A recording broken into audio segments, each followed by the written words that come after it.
Today I'm going to be talking about the Seahorse palette from Adept Cosmetics. I did purchase this palette myself, and this palette retails for a whopping $140. I did have a 20% off coupon, and this palette is permanent to their line. So I'm going to be showing you some swatches, as well as swatch comparisons, as well as 2 looks to help you decide if this is something that you would like to add to your collection. And I do have an affiliated code with Adept Cosmetics. It is Millie, M-I-L-Y. I'll put it up on the screen in case you are interested in this palette or any other palettes. I have tried quite a few palettes from Adept Cosmetics. I'll put the playlist down in the description box in case you're interested on my thoughts on any of their other palettes. I'm also going to be featuring the Ketracel white palette in this video just to show you some face swatches. This is a limited edition highlighter palette, and this palette is $68 plus about $10 in shipping, and even with a 10% off coupon, I think it still ends up being over $70. I do think it's most likely because of the fact that this has multi-chrome shadows in here, and they are in a stripe format, so I'm sure that's not very easy to manufacture. Maybe I'm wrong, but I'm assuming that's why. And also these pans are larger. So I'm going to put timestamps below, because first I'm going to be showing you some swatch comparisons and then 2 looks with this palette,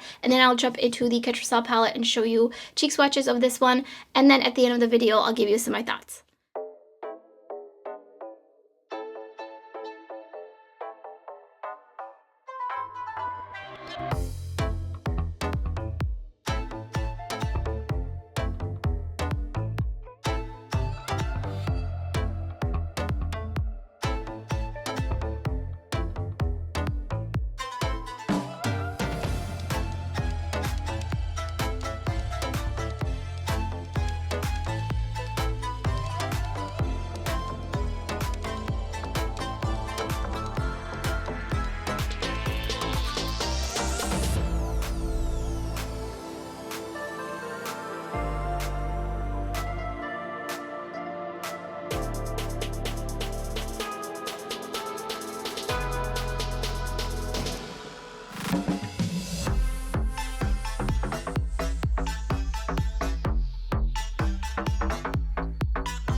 I really want to do some pastel looks with these shimmers, so maybe like a full pastel on the side, and then this side I'll deepen it up a little bit. So I'm going to be going in with the Creepy Cute palette from Shroud Cosmetics. I'm thinking Take a Hint or Creep It Real, because I want to use Paradoxical, because that shadow just stood out to me. So actually I'm going to go in with Strawberry Pink, and I'm going to pop that onto the first half of my lid, and then I'm going to slowly bring it up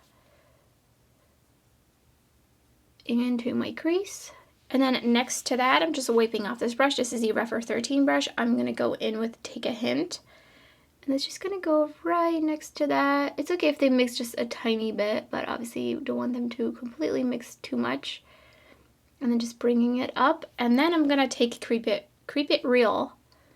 I was like, am I saying it right? So I'm going to put that right onto the outer corner, and I'm just going to bring it a little bit onto my lower lash line. But just a little bit. I love these pastel shadows. I mean, look at that. Look how easy that was to use. I love this palette. So I'm taking Paradoxical. You can see it's almost like an iridescent kind of shadow. It's got like a greenish yellow base with a pinky reddish reflect in it. So I'm just gonna pop it all over. And, okay, give me nothing. What is going on? Like, that looks so sparkly. And then I put it on, and nothing. Okay, I'm gonna go in with a brush. All right, I'm missing my brush. There we go. That's definitely a lot better, but still not quite what I was hoping it was going to be. This is a smoother type of formula for sure. So you can kind of see it. There's just not a whole lot going on, and maybe it's just the kind of shadow I picked. So I'm actually gonna go in with a narrow bellied, which is this green, and I'm just gonna again mist my brush and take it out here and layer it over the teal, the pastel teal. And I'm not sure if it's because of the pastel, but definitely want to use some of these shades over a darker matte just to see what it looks like. I'm going to take False Eye as my inner corner highlight. I don't know, I'm really not impressed right now. For $140, I feel like I was expecting more. Alright, so underneath my lower lash line, I'm going to try this with a tacky primer. So I'm going in with the Karla Cosmetics Fix Potion, which just essentially makes it a little bit wet. And I'm picking up Snout and layering that over. That's way better for sure. That makes me want to actually, let me put a little bit of this on my inner corner as well.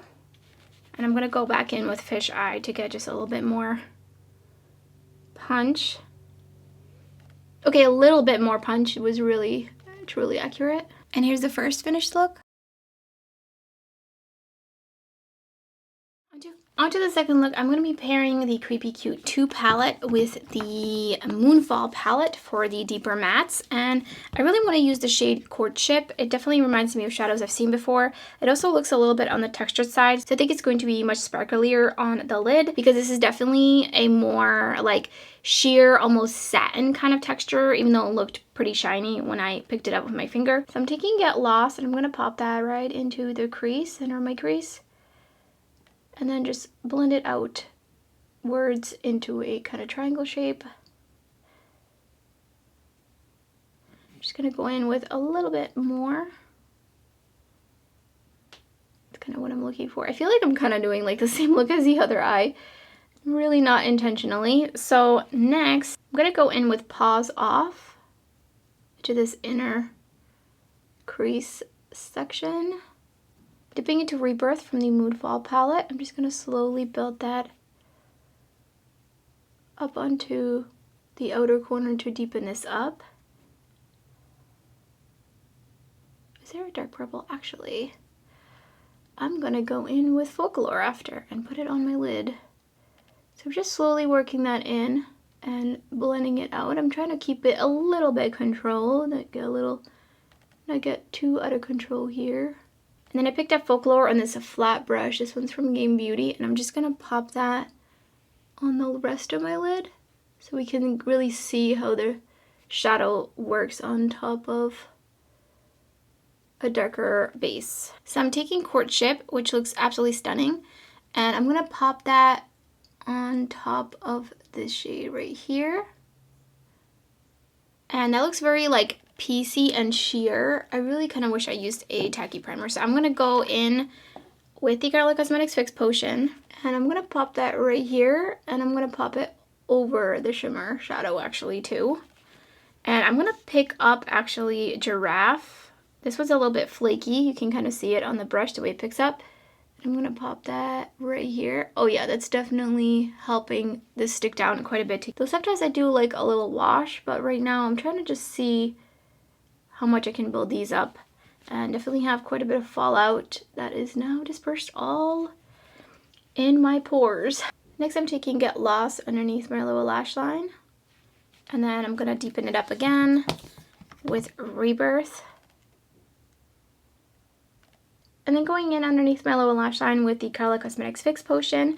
And let's see, I think I want to dip into, let's do Cindo. Oh, that's really pretty. Just underneath, this one's definitely like an iridescent shadow. That's very beautiful. And I'm going to also kind of bring it into the inner corner as a inner corner highlight. So I have lots of sparkles throughout my face now, but here's the second finished look.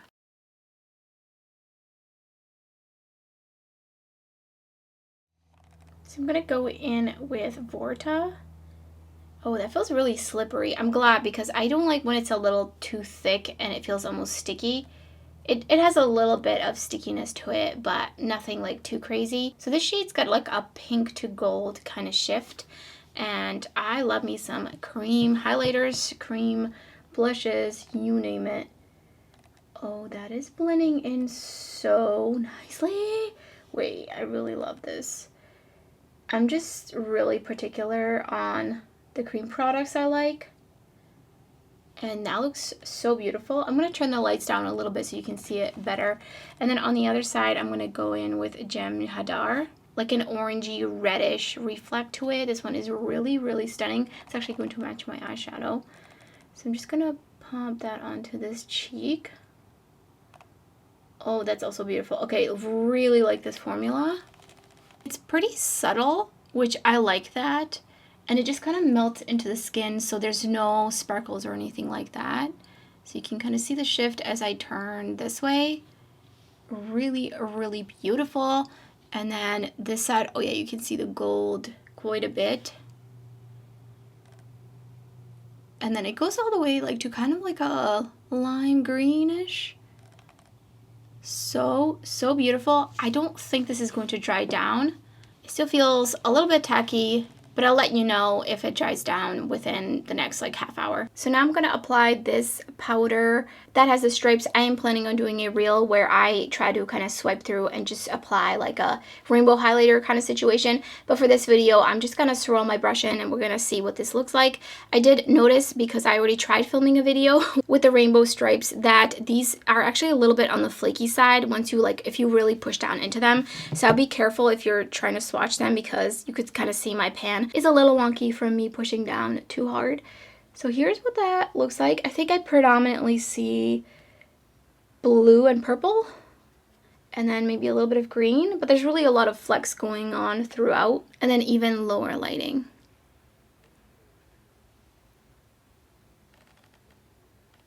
It does seem like a really nice formula as it just kind of melts into the skin. There's maybe a little bit of like sparkliness going on, but not really. Overall, it just feels like it's melting into my skin. First, I'm going to talk about my thoughts on the Ketracel White Palette. So I really enjoy these cream highlighters in here. I wore this shade yesterday all day, maybe a total of 10 hours or more. It does not set down. It does stay a little bit tacky. That personally doesn't bother me. I didn't really notice like too much of my hair sticking down on my cheeks or anything like crazy like that. It's not really that extremely sticky, so I do really enjoy these. I definitely see myself reaching for these quite a bit because, like I said, I love cream face products specifically for the cheeks. So onto these two shades. There's some variation between the palettes just from seeing other people who got the palette. The stripes are not always equal, so you can see this one stripe right here is very skinny, so I'll absolutely not be able to just like pick that one up, but I could probably just try to pick up this one. I do have a reel up where I just used my finger to swipe across and applied it on my lid, which is really cool actually. I love how that came out. It's definitely something you could do with that, or you can mix them together, and that's just going to probably end up looking like this shade right here. It's the shade in here that there is the most of. All in all, I don't think this palette is worth the money. Now let me just walk you through this idea. If this was a 4-pan highlighter palette and these two were maybe powder highlighters that were different color multi-chrome shades, or they were different textures, or they were two more cream highlighters, I think then the price could have come down, and I think this would have been like a special different textured highlighter palette, which I know they already have some sort of like highlighter and blush palettes, but I think this could have been more kind of like a special shade one, and I would have kept these two as individual compacts of like if you wanted a rainbow highlighter like this, or if you wanted something like this for the eye for eyeshadow. Now I don't know realistically how much use I'm going to get out of this, because as I mentioned, like if you mix it in, you're predominantly going to get the color that is the biggest stripe, and I do already have a lot of these kinds of multi-chrome shades because these are more like jeweled multi-chromes. These do, however, have like a hollow effect to them. I've noticed that looking at this in different lighting, there's definitely some sort of hollow in here, so it does set this apart a bit from my single lash shadows, but I wouldn't necessarily be like, I want to use this shadow, so I'm going to go into this palette and grab it. And of course, I knew that going into buying this palette that I was probably not going to be getting too much use out of this one, but I really wanted to try it out because I thought it was an interesting concept, and I did want to try some cream products from Adept Cosmetics. So all in all, I would say if you feel like this is worth it for you, then obviously go for it. But I do think realistically speaking, you're probably only going to get use out of 3 out of the 4 pans. So now let's move on to the Seahorse palette. I really was excited for this palette. I was like, yes, an all shimmer palette. I love all shimmer palettes, even if they're larger, and you know, this has quite a few shades in here. I thought maybe this would be a great option to have just smaller pans of special eyeshadows. Yes, the price is high, but you would get to try out a bunch of different shades of multi-chromes. That being said, I'm pretty unimpressed by this palette, and I do not think it's worth $140. I don't even think, honestly, it's worth the 20% off $112 I think I paid for it, and I think the shipping was free, so that was definitely a good thing. I think I would have rather seen 2 like 9-pan eyeshadow palettes instead of 1 large palette like this, because that way the price could come down as they would be 2 9-pan palettes versus a 15-pan eyeshadow palette. Obviously, like these really break down to $8 a pop. However, they are small. Like for comparison, here is a 26mm pan compared to these. And of course, it makes sense to have smaller pans because that way you can keep the price down. But again, I would have much rather seen this split into 2 different palettes. So let's talk about my thoughts on the actual shadows in this palette. There are about, I would say, 3 different textures in here. There's a really, really smooth texture. And then I think you can just see even from the pans that Giraffe and Ponto are the most flaky, and then next in line would be Soft Coral and Courtship with a little bit more texture but not necessarily as flaky. Ponto is extremely flaky. That one is actually a little bit hard to swatch. Narrow bellied, even though it looks like it might be a little textured in the pan, it's not. It's actually really smooth, and I would say this is my favorite formula in this palette because it gives you that shine, it gives you sheerness and smoothness and vibrancy, and it doesn't dull down. Now, I know there's a lot of mixed feelings on tie-dye shades. I think this one is really fun, and I kind of like the fact that it just ends up being like a super neutral shadow. I think that's actually really fun given that it looks so colorful in the pan. I do think that some of the shadows in this top row are a little bit too similar, and I think that everyone can agree that these 2 shades are almost identical. So for funsies, what I did was I put down like a Bernovich matte blue shadow and I put them on my lid. So can you tell which one is which?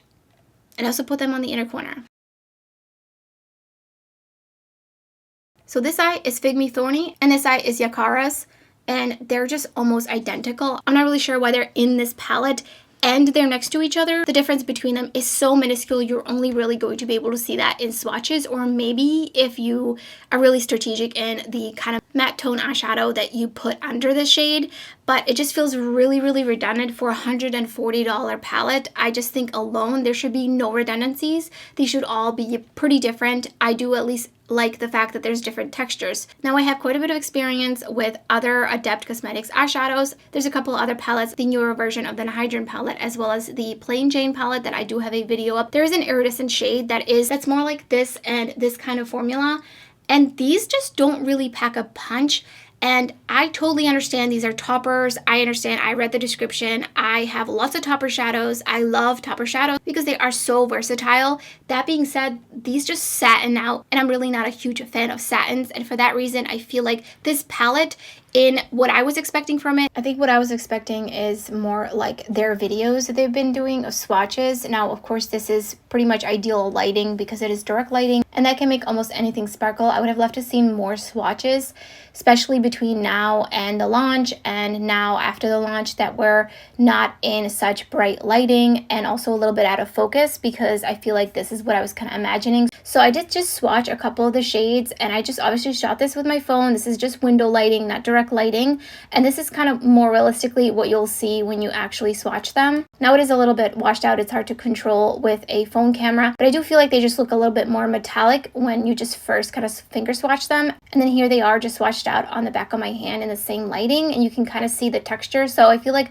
the difference between that and their video is pretty stark. Now I have used this palette off camera like 3 or 4 times just to really test out like what did I do wrong with the pastel look, and each time honestly I was just a bit let down still, especially with Paradoxical, Cindo, Big Belly, and False Eye. False Eye is like a totally different formula from all of these, and it's actually pretty dry and it's just so underwhelming. I really don't feel like you can really see the shift in that one. I also do think that the shifts in some of these shadows are pretty subtle, including False Eye, Narrow Bellied, obviously Tyro. I don't think that one's meant to be a multi-chrome shadow, and I would say that these 2 shades are a little bit more like duochromes. So to sum up my really long-winded review, I'm going to say if you enjoyed the pastel look and the other look and you like the look of these satin, more iridescent topper-like shadows that will not have too much sparkle and really just pizzazz, like not even sparkle, I'm just talking like shine, like they just add a little bit of extra brightening effect that I've seen from these kinds of shadows from other brands, then this palette might be totally for you, because I understand